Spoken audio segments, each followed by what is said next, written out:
ಹದೀಸ್ ಬೆಳಕು ಕಾರ್ಯಕ್ರಮಕ್ಕೆ ಸ್ವಾಗತ. ಇಸ್ಲಾಮಿಕ್ ಕ್ಯಾಲೆಂಡರ್ನ ಮೊದಲ ತಿಂಗಳಾಗಿರುವ ಮೊಹರ್ರಂ ನಮಗೆ ಮತ್ತೊಮ್ಮೆ ಆಗಮನಗೊಂಡಿದೆ. ಚಂದ್ರಮಾನ ಕ್ಯಾಲೆಂಡರ್ ಅದನ್ನು ಲೆಕ್ಕ ಹಾಕಿಕೊಂಡು ಮೊಹರ್ರಂ ತಿಂಗಳನ್ನಾಗಿದೆ ಮುಸಲ್ಮಾನರು ವರ್ಷದ ಮೊದಲ ತಿಂಗಳು ಎಂದು ಕರೆಯೋದು. ಪ್ರವಾದಿ ಮುಹಮ್ಮದ್ ಪೈಗಂಬರ್ ಸಲ್ಲಲ್ಲಾಹು ಅಲೈಹಿ ವಸಲ್ಲಂ ಮಕ್ಕಾದಿಂದ ಮದೀನಕ್ಕೆ ತೆರಳಿದ ಇಸ್ಲಾಮಿನ ಇತಿಹಾಸ ಪ್ರಸಿದ್ಧವಾದ ಹಿಜ್ರಾ ಎಂಬ ಆ ಒಂದು ವಲಸೆಯನ್ನು ನೆನಪಿನಲ್ಲಿಟ್ಟುಕೊಂಡು ಅದನ್ನು ಸ್ಮರಿಸಿಕೊಂಡಾಗಿದೆ ಹಿಜರಿ ವರ್ಷ ಎಂದು ನಾವೆಲ್ಲರೂ ಕೂಡ ಕರೆಯೋದು.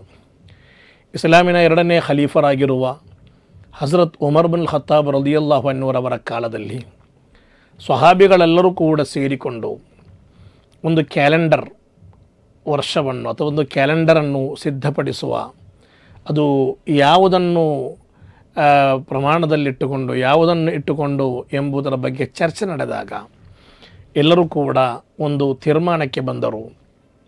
ಇಸ್ಲಾಮಿನ ಇತಿಹಾಸದಲ್ಲಿ ಯಾವತ್ತೂ ಕೂಡ ಮರೆಯಲು ಸಾಧ್ಯವಿಲ್ಲದ ಅತ್ಯಂತ ಐತಿಹಾಸಿಕವಾದ ಒಂದು ಕ್ಷಣವಾಗಿದೆ ಹಿಜ್ರಾ.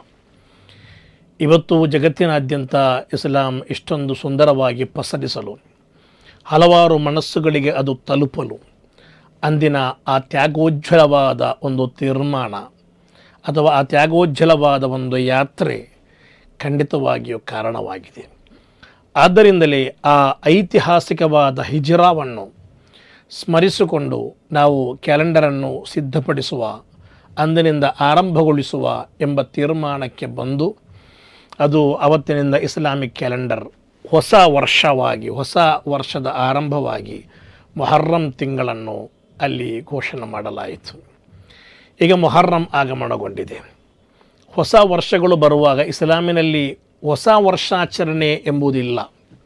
ಅವತ್ತೊಂದು ಸಂಭ್ರಮ ಪಡುವುದು, ಪಟಾಕಿ ಸಿಡಿಸುವುದು ಅಥವಾ ಇನ್ನಿತರ ಕುಣಿದು ಕುಪ್ಪಳಿಸುವುದು, ಹೊಸ ವರ್ಷದ ಹೆಸರಿನಲ್ಲಿ ಇವತ್ತು ನಡೆಯುತ್ತಿರುವ ಹಲವಾರು ಅನಾಚಾರಗಳು ನಾವು ಕಾಣ್ತಾ ಇದ್ದೇವೆ. ಅವತ್ತಾಗಿದೆ ಒಂದು ವರ್ಷದಲ್ಲಿ ಅತ್ಯಂತ ಹೆಚ್ಚು ಮದ್ಯ ಮಾರಾಟವಾಗುವುದು. ಅವತ್ತು ಹಲವಾರು ಅಶ್ಲೀಲತೆಗಳು, ಅನೈತಿಕತೆಗಳು, ಅಧಾರ್ಮಿಕವಾದ ಪ್ರವಣತೆಗಳ ಮೂಲಕವಾಗಿದೆ ಇವತ್ತು ಎಲ್ಲ ಕಡೆಗಳಲ್ಲಿ ಹೊಸ ವರ್ಷ ಆಚರಣೆ ಮಾಡ್ತಾ ಇರೋದು. ಇದಕ್ಕೆ ಯಾವುದಕ್ಕೂ ಕೂಡ ಇಸ್ಲಾಂ ಸಮ್ಮತಿಯನ್ನು ಕೊಡುವುದಿಲ್ಲ, ಅದು ನಿಷಿದ್ಧವಾಗಿದೆ. ಆ ರೀತಿ ಒಂದು ಹೊಸ ವರ್ಷಾಚರಣೆ ಇಲ್ಲ. ಕಾರಣ ನಿಜಕ್ಕೂ ಇಲ್ಲಿ ಹೊಸ ವರ್ಷ ಅಂತ ಹೇಳುವಾಗ ನಾವು ಆ ದಿನ ಸಂಭ್ರಮಿಸಬೇಕಾದ ದಿನವಲ್ಲ, ಅದು ನಾವು ಚಿಂತಿಸಬೇಕಾದ ದಿನ. ನಮ್ಮ ಗತಕಾಲಗಳು ಹೇಗಿತ್ತು, ಇನ್ನು ಮುಂದಿನ ದಿನಗಳಲ್ಲಿ ಏನು ಮಾಡಬೇಕು ಎಂಬುದನ್ನು ನಾವು ಪ್ರತಿಜ್ಞೆ ಮಾಡಬೇಕಾದ ದಿನ. ಗತಕಾಲದ ಬಗ್ಗೆ ಚಿಂತಿಸಿ ಮುಂದಿನ ಬದುಕಿನ ಬಗ್ಗೆ ಒಳ್ಳೆಯ ಒಂದು ಪ್ರತಿಜ್ಞೆಯನ್ನು ಮಾಡಬೇಕಾದ ದಿನ. ಗತಕಾಲದಲ್ಲಿ ಮಾಡಿರುವ ಪಾಪಗಳ ಬಗ್ಗೆ ಅಲ್ಲಾಹನೊಂದೇ ಕ್ಷಮೆಯನ್ನು ಕೇಳಿ ಮುಂದಿನ ಬದುಕು ಅತ್ಯಂತ ಸುಗಮವಾಗಿ, ಸುಂದರವಾಗಿ ಇರುತ್ತದೆ ಎಂಬುದನ್ನು ಪ್ರತಿಜ್ಞೆ ಮಾಡಬೇಕಾದ ದಿನವಾಗಿದೆ ಈ ಮೊಹರ್ರಮಿನ ಹೊಸ ವರ್ಷದ ದಿನಗಳೆಲ್ಲವೂ ಕೂಡ. ಹಜರತ್ ಉಮರ್ ಬಿನ್ ಖತ್ತಾಬ್ ರಲಿಯಲ್ಲಾಹು ಅನ್ಹುರವರು ಹೇಳಿದ್ದು ಕಾಣ್ತಾ ಇದೆ, ಹಾಸಿಬು ಕಬಲ ಅಂತು ಹಾಸಬು. ಅಲ್ಲಾಹು ನಿನ್ನನ್ನು ವಿಚಾರಣೆ ಮಾಡುವುದಕ್ಕಿಂತ ಮುಂಚೆ ನೀನು ನಿನ್ನನ್ನು ವಿಚಾರಣೆ ಮಾಡ್ತಾ ಇರಬೇಕು. ಇದು ವರ್ಷ ಆರಂಭದಲ್ಲಿ ಮಾತ್ರವಲ್ಲ, ಪ್ರತಿದಿನ ರಾತ್ರಿ ಮಲಗುವಾಗಲೂ ಕೂಡ ನಾನು ನನ್ನನ್ನೊಮ್ಮೆ ವಿಚಾರಣೆ ಮಾಡಬೇಕು. ಇವತ್ತು ನಾನು ಏನೆಲ್ಲ ನೋಡಿದ್ದೇನೆ, ಏನೆಲ್ಲ ಕೇಳಿದ್ದೇನೆ, ಏನೆಲ್ಲ ಆಡಿದ್ದೇನೆ, ಏನೆಲ್ಲ ಮಾಡಿದ್ದೇನೆ, ನಾನು ಮಾಡಿದ್ದೆಲ್ಲವೂ ಕೂಡ ಜನರಿಗೆ ಉಪಕಾರಪ್ರದವಾದದ್ದು ಮಾಡಿದ್ದೇನಾ ಅಥವಾ ನಾನು ಕೆಟ್ಟದ್ದು ಮಾಡಿದ್ದೇನಾ?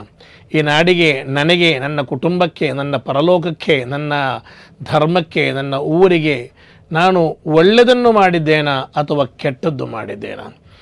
ಒಳ್ಳೆಯದು ಮಾಡಿದ್ದರೆ ಅಲ್ಲಾಹನಿಗೆ ಸ್ತುತಿಸಬೇಕು, ಅಲ್ಹಮ್ದುಲಿಲ್ಲಾ. ಕೆಟ್ಟದ್ದು ಮಾಡಿದ್ದರೆ ಅಸ್ತಗ್ಫಿರುಲ್ಲಾಹ್, ನಾ ತಪ್ಪು ಮಾಡಿಬಿಟ್ಟೆ, ಇನ್ನು ಮುಂದೆ ಆ ರೀತಿ ತಪ್ಪು ಮಾಡಲ್ಲ ಎಂದು ಪ್ರತಿಜ್ಞೆ ಮಾಡಿ ಪ್ರತಿದಿನ ರಾತ್ರಿ ನಾವು ಮಲಗಬೇಕು.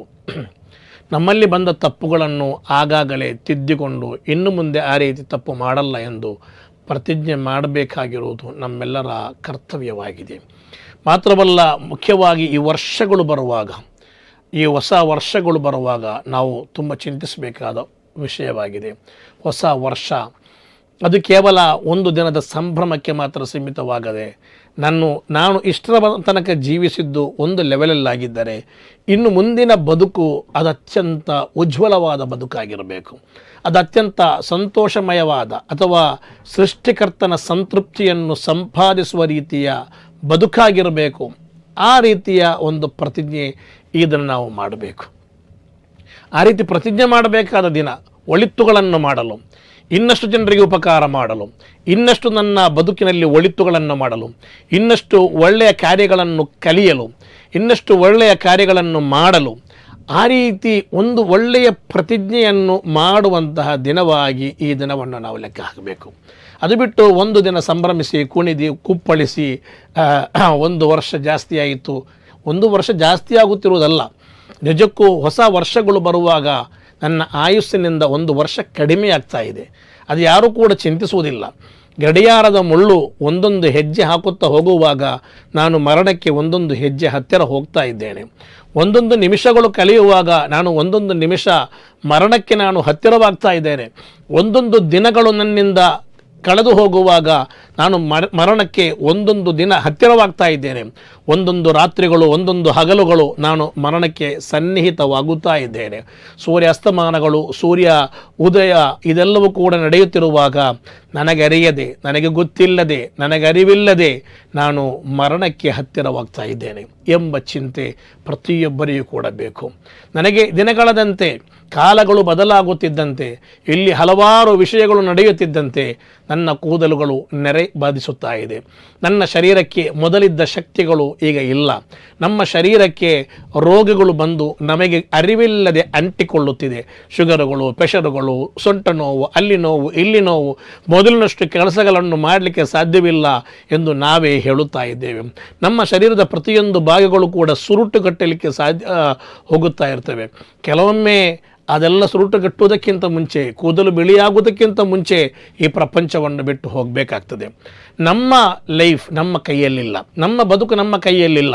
ಇಲ್ಲಿರುವ ಪ್ರತಿಯೊಬ್ಬರಿಗೂ, ಪ್ರತಿಯೊಂದು ವಸ್ತುವಿಗೂ ಕೂಡ ನಾವು ಗ್ಯಾರಂಟಿಯನ್ನು ಕೊಡುವಾಗ ನನ್ನ ಕಣ್ಣಿಗೆ, ನನ್ನ ಕೈಗೆ, ನನ್ನ ಶರೀರಕ್ಕೆ ಇಲ್ಲಿ ಗ್ಯಾರಂಟಿ ಇಲ್ಲ.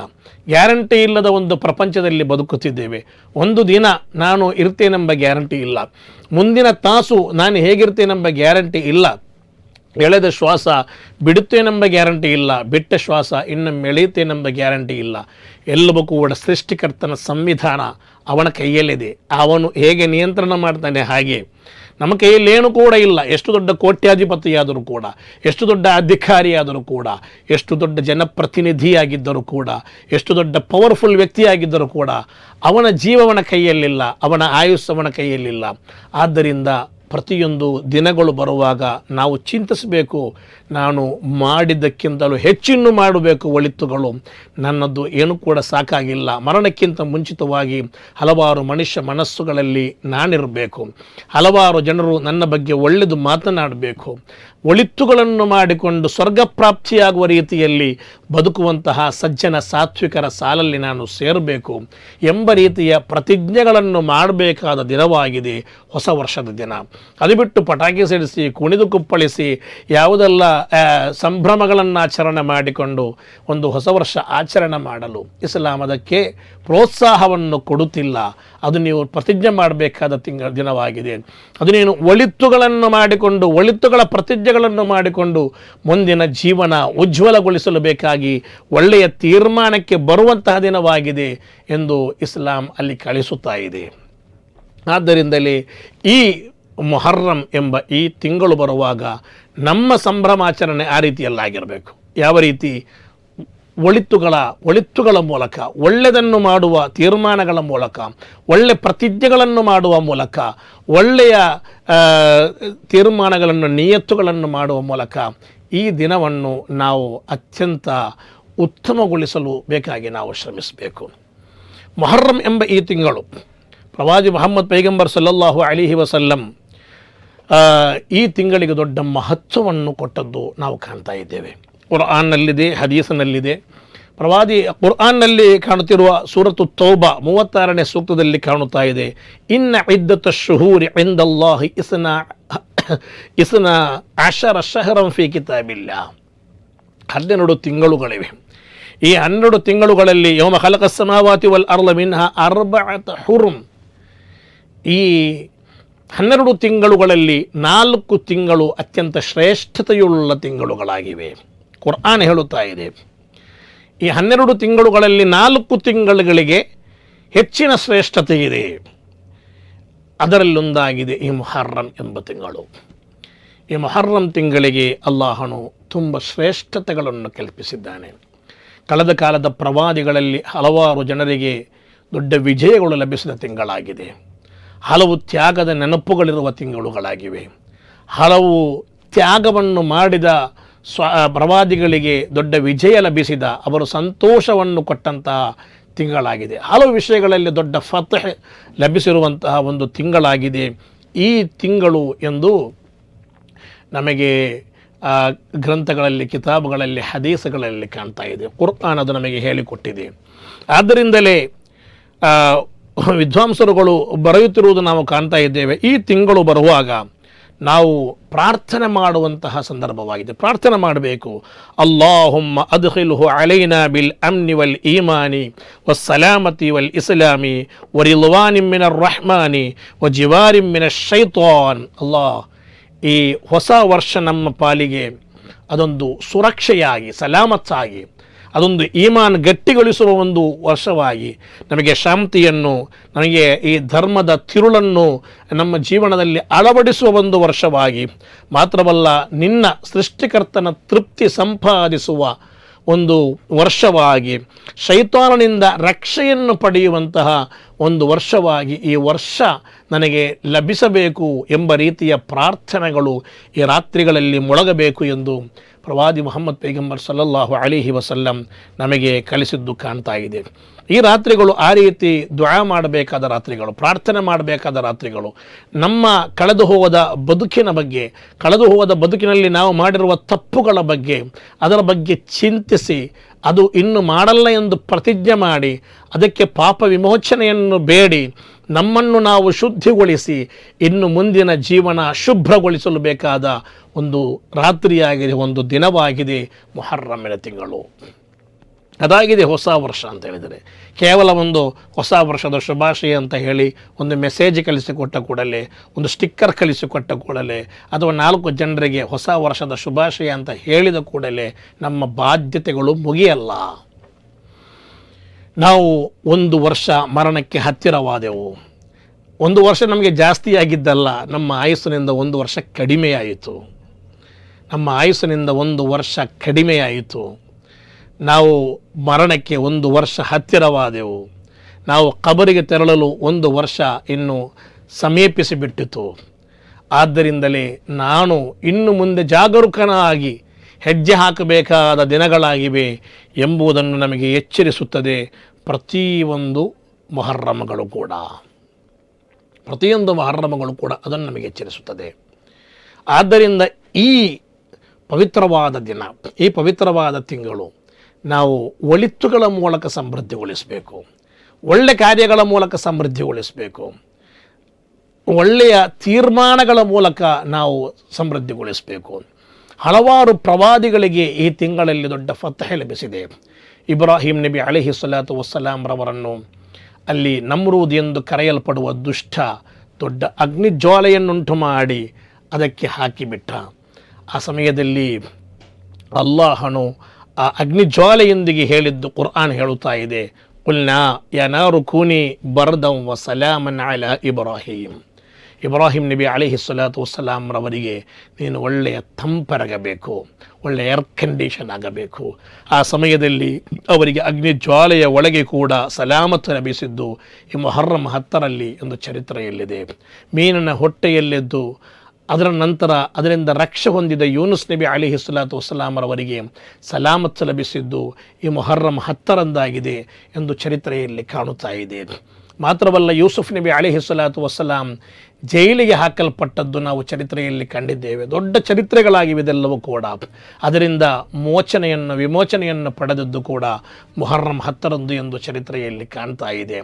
ಅವರ ತಂದೆಯಾಗಿರುವ ಯಾಕೂಬ್ ನಬಿ ಅಲೈಹಿಸ್ಸಲಾತು ವಸ್ಸಲಾಂ ತನ್ನ ಮಗನಾದ ಯೂಸುಫ್ ನಬಿ ಅಲೈಹಿಸ್ಸಲಾತು ವಸ್ಸಲಾಂರವರನ್ನು ಕಾಣದೇ ಇದ್ದಾಗ ಅತ್ತು ಕಣ್ಣೀರು ಹರಿದು ಕೊನೆಗೆ ಕಣ್ಣಿನ ದೃಷ್ಟಿ ಸಾಮರ್ಥ್ಯವು ಕೂಡ ಕಳಕೊಂಡು ಹಲವಾರು ವರ್ಷಗಳ ಕಾಲ ಆ ರೀತಿ ಬದುಕಿದ್ದು, ನಂತರ ಮರಳಿ ದೃಷ್ಟಿ ಸಾಮರ್ಥ್ಯ ಲಭಿಸಿದ್ದು ಕೂಡ ಈ ಮುಹರ್ರಂ 10ರಂದು ಎಂದು ಚರಿತ್ರೆಯಲ್ಲಿ ಕಾಣುತ್ತಾ ಇದೆ.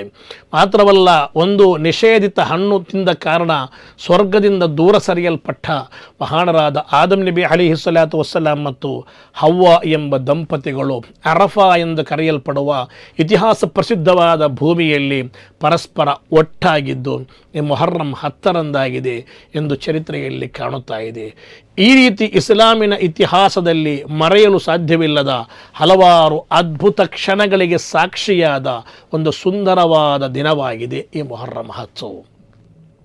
ಮುಹರ್ರಂ 10 ಹಲವಾರು ಸ್ಮರಣೆಗಳಿಗೆ, ಹಲವಾರು ಫತ್ಹೆಗಳಿಗೆ ಸಾಕ್ಷಿಯಾಗಿದೆ. ಆ ರೀತಿ ಕರ್ಬಲಾದಂಥ ಹಲವಾರು ದುಃಖ ಘಟನೆಗಳಿಗೂ ಕೂಡ ಕಾರಣವಾಗಿದ್ದು ನಾವು ಚರಿತ್ರೆಯಲ್ಲಿ ಕಂಡಿದ್ದೇವೆ. ಆದ್ದರಿಂದಲೇ ನಾವು ಇದರ ಹೆಸರಿನಲ್ಲಿ ದುಃಖಾಚರಣೆ ಮಾಡಲು ಇಸ್ಲಾಂ ಕಲಿಸುವುದಿಲ್ಲ. ದುಃಖಾಚರಣೆ ಎಂಬುದು ಇಸ್ಲಾಮಿನಲ್ಲಿಲ್ಲ. ಮನುಷ್ಯ ಜೀವನದಲ್ಲಿ ದುಃಖ ಸುಖ ಎಂಬುದು ಸಾಮಾನ್ಯ. ದುಃಖವನ್ನು ಆಚರಣೆ ಮಾಡಿ ಮತ್ತೆ ದುಃಖವನ್ನು ಇಮ್ಮಡಿಗೊಳಿಸಿ ಅವತ್ತವರು ಕಷ್ಟಪಟ್ಟರು ಎಂಬ ಕಾರಣಕ್ಕೆ ನಾವು ನಮ್ಮ ಶರೀರವನ್ನು ದಂಡಿಸುವುದು ಅದು ಮೌಢ್ಯತನವಾಗಿದೆ. ಅದು ಇಸ್ಲಾಮಿನಲ್ಲಿಲ್ಲ. ಮುಹರ್ರಮಿನ ಹೆಸರಿನಲ್ಲಿ ನಡೆಯುತ್ತಿರುವ ಹಲವಾರು ಅನಾಚಾರಗಳಿವೆ. ಅದಕ್ಕೆ ಯಾವುದಕ್ಕೂ ಕೂಡ ಇಸ್ಲಾಮಿಗೂ ಅದಕ್ಕೂ ಸಂಪರ್ಕವಿಲ್ಲ, ಸಂಬಂಧವಿಲ್ಲ. ಇಸ್ಲಾಂ ಅದಕ್ಕೆ ಪ್ರೋತ್ಸಾಹವನ್ನು ಕೊಟ್ಟೇ ಇಲ್ಲ. ಇಸ್ಲಾಮಿನ ಹೆಸರಿನಲ್ಲಿ, ಮುಹರ್ರಮಿನ ಹೆಸರಿನಲ್ಲಿ ಕೆಲವರೆಲ್ಲ ಸ್ವತಃ ಮೈಗೆ ಬಡಿಯುವುದು ಅಥವಾ ಬೆಂಕಿಗೆ ಹೋಗಿ ಬೀಳುವುದು, ಹಲವು ರೀತಿಯ ಕುಚೇಷ್ಟಗಳನ್ನು ಮಾಡುವುದು ನಾವು ಹಲವು ಕಡೆಗಳಲ್ಲಿ ಕಾಣ್ತಾ ಇದ್ದೇವೆ. ಅದಕ್ಕೂ ಇಸ್ಲಾಮಿಗೂ ಯಾವ ಸಂಬಂಧ ಇಲ್ಲ. ಅದಕ್ಕೆ ಕುರ್ಆನಿನ ಬೆಂಬಲವಿಲ್ಲ, ಹದೀಸನ ಬೆಂಬಲವಿಲ್ಲ. ಅದಕ್ಕೆ ಇಸ್ಲಾಮಿನ ಯಾವುದೇ ಪ್ರಮಾಣಗಳಲ್ಲಿ ನಮಗೆ ಕಾಣಲಿಕ್ಕೆ ಸಾಧ್ಯವಿಲ್ಲ. ಯಾರೋ ಕೆಲವರು ಶಿಯಾಗಳೋ ಇನ್ನು ಕೆಲವರು ಯಾರೋ ಉಂಟು ಮಾಡಿದ್ದನ್ನು ನಮ್ಮಲ್ಲಿ ಕೆಲವರು ಅದನ್ನು ಅನುಕರಣೆಯಾಗಿ ಮಾಡುತ್ತಿರುವುದಾದರೆ ಅದು ಇಸ್ಲಾಮಿನಲ್ಲಿ ಇಲ್ಲ ಎಂಬುದನ್ನು ನಾವು ಅರ್ಥ ಮಾಡಿಕೊಳ್ಬೇಕು. ನಾವು ಈ ತಿಂಗಳು ಅಂತ ಹೇಳಿದರೆ ಅದು ಒಳ್ಳೆಯ ಪ್ರತಿಜ್ಞೆಗಳನ್ನು ಮಾಡಬೇಕಾದ ತಿಂಗಳು, ಒಳ್ಳೆಯ ತೀರ್ಮಾನಗಳನ್ನು ಮಾಡಬೇಕಾದ ತಿಂಗಳು, ಒಳ್ಳೆಯ ಮನಸ್ಸಿನಿಂದ ಮುಂದಿನ ಜೀವನ ಅತ್ಯಂತ ಉಜ್ವಲವಾಗಿ ಇರಬೇಕು ಎಂದು ಪ್ರತಿಜ್ಞೆ ಮಾಡಿ ಅವತ್ತು ನಿಯತ್ತು ಮಾಡಿ ಮುಂದುವರಿಯಬೇಕಾದ ತಿಂಗಳು. ಮತ್ತು ಸಾಧ್ಯವಿದ್ದವರು 9 ಮತ್ತು 10ನೇ ದಿನದಂದು ಉಪವಾಸ ಆಚರಣೆ ಮಾಡಿ ಆ ದಿನವನ್ನು ಸ್ಮರಿಸಬೇಕಾದದ್ದು. ಪ್ರವಾದಿ ಸಲ್ಲಲ್ಲಾಹು ಅಲೈಹಿ ವಸಲ್ಲಮರವರು ಹೇಳುತ್ತಾರೆ, ಮುಂದಿನ ವರ್ಷವೂ ಕೂಡ 10ನೇ ದಿನ ಅಲ್ಲಿನ ಕೆಲವು ಯಹೂದಿಗಳೆಲ್ಲ ಉಪವಾಸ ಆಚರಣೆ ಮಾಡಿದಾಗ ಪ್ರವಾದಿ ಸಲ್ಲಲ್ಲಾಹು ಅಲೈಹಿ ವಸಲ್ಲಮರವರು ಹೇಳ್ತಾರೆ, ಮುಂದಿನ ವರ್ಷ ನಾನು ಬದುಕಿದ್ದರೆ 9ನೇ ದಿವಸ ಕೂಡ ನಾನು ಉಪವಾಸವನ್ನು ಹಿಡಿಯುತ್ತೇನೆ. ಆದರೆ ಮಾರನೇ ವರ್ಷ ಪ್ರವಾದಿ ಸಲ್ಲಲ್ಲಾಹು ಅಲೈಹಿ ವಸಲ್ಲಮರವರು ಮರಣ ಹೊಂದಿದರು. ಆದ್ದರಿಂದಲೇ ಉಲಮಾಗಳು ಇದನ್ನು ತೆಗೆದುಕೊಂಡು ಹೇಳುತ್ತಾರೆ, 9 ಮತ್ತು 10 ಆ ಪೂರ್ವಿಕರಾದ ಮಹಾತ್ಮರುಗಳ ಆ ತ್ಯಾಗೋಜ್ವಲವಾದ ಬದುಕು, ಅವರಿಗೆ ಲಭಿಸಿದ ವಿಜಯ, ಅದನ್ನೆಲ್ಲ ಸ್ಮರಿಸಿಕೊಂಡು ಆ ದಿನ ಉಪವಾಸ ಆಚರಣೆ ಮಾಡುವುದು ಸುನ್ನತ್ತಾಗಿದೆ ಎಂದು ಪೂರ್ವಿಕರಾದ ಉಲಮಾಗಳು ಬರೆದದ್ದು ನಾವು ಕಾಣ್ತಾ ಇದ್ದೇವೆ. ಆದರೆ ಇವತ್ತು ಮುಹರ್ರಮಿನ ಹೆಸರಿನಲ್ಲಿ ಅದೊಂದು ಮೊಹರ್ರಂ ಹಬ್ಬ ಅಂತ ಹೇಳಿ ಆಚರಣೆ ಮಾಡಿ ಅದರ ಹೆಸರಿನಲ್ಲಿ ಕೆಲವು ಅನಿಸ್ಲಾಮಿಕವಾದ ಕೆಲವೊಂದು ಘಟನೆಗಳು ನಾವು ಕಾಣ್ತೇವೆ. ಸ್ವತಃ ಮೈಗಳಿಗೆ ಬಡಿಯುವುದು, ರಕ್ತ ಬರಿಸುವುದು ಅಥವಾ ಅಗ್ನಿ ಜ್ವಾಲೆಗೆ ಧುಮುಕುವುದು, ಅದಕ್ಕೆ ಇಸ್ಲಾಮಿನಲ್ಲಿ ಯಾವುದೇ ಪುರಾವೆಗಳಿಲ್ಲ. ಬದಲಾಗಿ ಇಸ್ಲಾಂ ಹೇಳುತ್ತದೆ, ಅವತ್ತು ಕರ್ಬಲಾದಲ್ಲಿ ಹುಸೈನ್ ರಲಿಯಲ್ಲಾಹು ಅನ್ಹು ಮತ್ತು ಕುಟುಂಬ ಶಹೀದಾದರೆಂಬ ಕಾರಣಕ್ಕೆ ನೀವು ನಿಮ್ಮ ಶರೀರಕ್ಕೆ ತೊಂದರೆ ಮಾಡುವುದು ಇಸ್ಲಾಮಿನಲ್ಲಿ ಅದಕ್ಕೆ ಅನುಮತಿ ಇಲ್ಲ. ಅದೇ ರೀತಿ 313 ಸುಹಾಬಿಗಳಲ್ಲಿ ಜಂಗೆ ಬದರ್ನಲ್ಲಿ ಎಷ್ಟು ಸುಹಾಬಿಗಳು ಮರಣ ಹೊಂದಿದ್ದಾರೆ, ಎಷ್ಟು ಸುಹಾಬಿಗಳು ಶಹೀದಾಗಿದ್ದಾರೆ, ಅವರೆಲ್ಲ ರಕ್ತಸಿಕ್ತವಾದ ಅಧ್ಯಯನಗಳನ್ನು ಮಾಡಿದ್ದಾರೆ. ಅವರ ಹೆಸರಲ್ಲೆಲ್ಲ ಆ ರೀತಿ ದುಃಖಾಚರಣೆ ಮಾಡಲಿಕ್ಕೆ ಹೇಳುವುದಾದರೆ ವರ್ಷಪೂರ್ತಿ ದುಃಖಾಚರಣೆ ಮಾಡ್ತಾ ಹೋಗಬೇಕಾಗ್ತದೆ. ದುಃಖಾಚರಣೆ ಎಂಬುದು ಇಸ್ಲಾಂ ಎಲ್ಲಿಯೂ ಕೂಡ ಪ್ರೋತ್ಸಾಹ ಕೊಟ್ಟೇ ಇಲ್ಲ. ಕರಾಳ ದಿನ ಎಂಬುದು ಇಸ್ಲಾಮಿನಲ್ಲಿ ಇಲ್ಲ. ಇಸ್ಲಾಮಿನ ಹೆಸರಿನಲ್ಲಿ ಯಾರಾದರೂ ಮಾಡೋದಾದರೆ ಅವರ ಬಗ್ಗೆ ನಮಗೇನು ಹೇಳಲಿಕ್ಕೆ ಸಾಧ್ಯವಿಲ್ಲ. ಆದರೆ ಇಸ್ಲಾಮಿನಲ್ಲಿ ಅದು ಇಲ್ಲ. ಪ್ರವಾದಿ ಮುಹಮ್ಮದ್ ಪೈಗಂಬರ್ ಸಲ್ಲಲ್ಲಾಹು ಅಲೈಹಿ ವಸಲ್ಲಂ ಹೇಳುವ ಸ್ವಹೀಹುಲ್ ಬುಖಾರಿಯ ಹದೀಸ್, ಲೈಸ ಮಿನ್ನ, ಪ್ರವಾದಿ ಮುಹಮ್ಮದ್ ಪೈಗಂಬರ್ ಅವರು ಹೇಳ್ತಾರೆ, ನನ್ನವನಲ್ಲ, ಅವನು ನನ್ನವನಲ್ಲ, ನನ್ನ ಜನವಲ್ಲವನು. ಮಲ್ಲರಬಲ್ ಖದೂದ, ಅವನು ಸ್ವತಃ ಮುಖಕ್ಕೆ ಬಡಿಯುತ್ತಾನೆ, ಸ್ವತಃ ಮುಖಕ್ಕೆ ಬಡಿದು ಮುಖಕ್ಕೆ ನೋವಿಸ್ತಾನೆ. ಅವನ ಸ್ವತಃ ಮುಖಕ್ಕೆ, ಇನ್ನೊಬ್ಬನ ಮುಖಕ್ಕೆಲ್ಲ, ಅವನ ಮುಖಕ್ಕೆ ಅವನು ಬಡಿಯುತ್ತಾನೆ. ವಶಕ್ಕಲ್ ಜ್ಯೂಬ, ಮಾತ್ರವಲ್ಲ ಅವನ ಬಟ್ಟೆಗಳನ್ನು ಅವನು ಹರಿಯುತ್ತಾನೆ, ಬಟ್ಟೆಗಳನ್ನು ಹರಿದು ಹಾಕ್ತಾನೆ. ವದಾ ಬಿದಅವಲ್ ಜಾಹಿಲಿಯತಿ, ಜಾಹಿಲಿಯಾ ಕಾಲದಲ್ಲಿ ಮನುಷ್ಯರು ಮಾಡಿದ ರೀತಿಯಲ್ಲಿ ಇವನೇನು ಮಾಡ್ತಾನೆ, ಬೊಬ್ಬೆ ಹಾಕ್ತಾನೆ, ಸುಮ್ಮನೆ ಅಳುತ್ತಾನೆ, ಕೂಗಿದಾಗೆ ಮಾಡ್ತಾನೆ, ಅರಚಾಡ್ತಾನೆ. ಅಂತಹವನು ಲೈಸ ಮಿನ್ನ, ನನ್ನವನಲ್ಲ ಎಂದು ಮೊಹಮ್ಮದ್ ಪೈಗಂಬರ್ ಅವರು ಹೇಳ್ತಾರೆ. ಕರ್ಬಲಾದಲ್ಲಿ ಹುಸೈನ್ ರಲಿಯಲ್ಲಾಹು ಅನ್ಹು ಮತ್ತು ಕುಟುಂಬ ತ್ಯಾಗ ಮಾಡಿದೆ, ಅವರ ರಕ್ತ ಹರಿದಿದೆ ಎಂಬ ಕಾರಣಕ್ಕೆ ಬೇಕಾಗಿ ನಮ್ಮ ಮುಖಕ್ಕೆ ನಾವು ಬಡಿದುಕೊಳ್ಳುವುದು, ನಮ್ಮ ಬೆನ್ನಿಗೆ ನಾವು ಬಡಿದುಕೊಳ್ಳುವುದು, ನಮ್ಮ ಶರೀರದಲ್ಲಿ ನಾವು ರಕ್ತ ಭರಿಸುವುದು, ನಾವು ಹೋಗಿ ಬೆಂಕಿಗೆ ಧುಮುಕುವುದು, ನಾವು ನಮ್ಮ ಶರೀರಕ್ಕೆ ತೊಂದರೆ ಕೊಡುವುದು, ನಾವಿನ್ನು ಹುಲಿ ವೇಷಗಳನ್ನೆಲ್ಲ ಹಾಕಿಕೊಂಡು ಕುಣಿಯುವುದು, ಇದಕ್ಯಾವುದಕ್ಕೂ ಕೂಡ ಇಸ್ಲಾಂ ಪ್ರೋತ್ಸಾಹ ಕೊಡುವುದಿಲ್ಲ ಎಂದಾಗಿದೆ. ಸ್ವಹೀಹುಲ್ ಬುಖಾರಿ 1294ನೇ ಹದೀಸ್. ಇಸ್ಲಾಂ ಅದಕ್ಕೆ ಪ್ರೋತ್ಸಾಹವನ್ನು ಕೊಟ್ಟಿಲ್ಲ. ಆದರೆ ಮೊಹರ್ರಮಿನ ದಿನ ಇಸ್ಲಾಮಿನ ಹೆಸರಿನಲ್ಲಿ ಮಾಡುತ್ತಿರುವ ಈ ಅನಾಚಾರಗಳನ್ನು ನಿಲ್ಲಿಸಬೇಕು. ಅವತ್ತವರ ಸ್ಮರಣೆಗಳನ್ನು ಮಾಡಿ, ಅವರ ಗುಣಗಾನಗಳನ್ನು ಮಾಡಿ, ಅವರಿಗೆ ಬೇಕಾಗಿ ಪ್ರಾರ್ಥನೆಗಳನ್ನು ಮಾಡಿ, ಅವರ ಬರಕತ್ತಿನಿಂದ ನಮಗೂ ನೀನು ಸಮೃದ್ಧಿಯನ್ನು, ಒಳಿತನ್ನು ಕೊಡು ಅಲ್ಲಾ ಅಂತ ಹೇಳಿ ದುಆ ಮಾಡಿ, ಪ್ರಾರ್ಥನೆ ಮಾಡಿ, ಅವರ ಸ್ಮರಣೆಗಳನ್ನು, ಮೌಲಿದಗಳನ್ನು ಮಾಡಿ, ಅವರ ಸ್ಮರಣೆ ಮಾಡಿಕೊಂಡು ಉಪವಾಸವನ್ನು ಆಚರಣೆ ಮಾಡಿ, ಅದೆಲ್ಲವೂ ಕೂಡ ಒಳ್ಳೆಯದೇ. ಅವರ ನೆನಪುಗಳನ್ನು ಮೆಲುಕು ಹಾಕಿ ಅದಕ್ಕೆ ಯಾರು ಕೂಡ ಬೇಡ ಅಂತ ಹೇಳುವುದಿಲ್ಲ. ಕರ್ಬಲಾದ ಚರಿತ್ರೆಗಳನ್ನು ಹೇಳಿ ಅದಕ್ಕೆ ಯಾರು ಕೂಡ ಬೇಡ ಅಂತ ಹೇಳುವುದಿಲ್ಲ.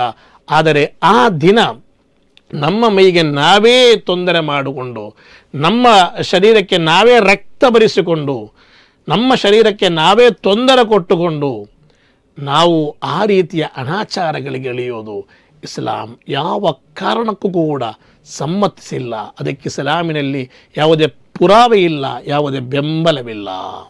ಇದು ನಾವು ಅರ್ಥ ಮಾಡಿಕೊಳ್ಬೇಕು. ಅಸ್ಸಲಾಮು ಅಲೈಕುಂ.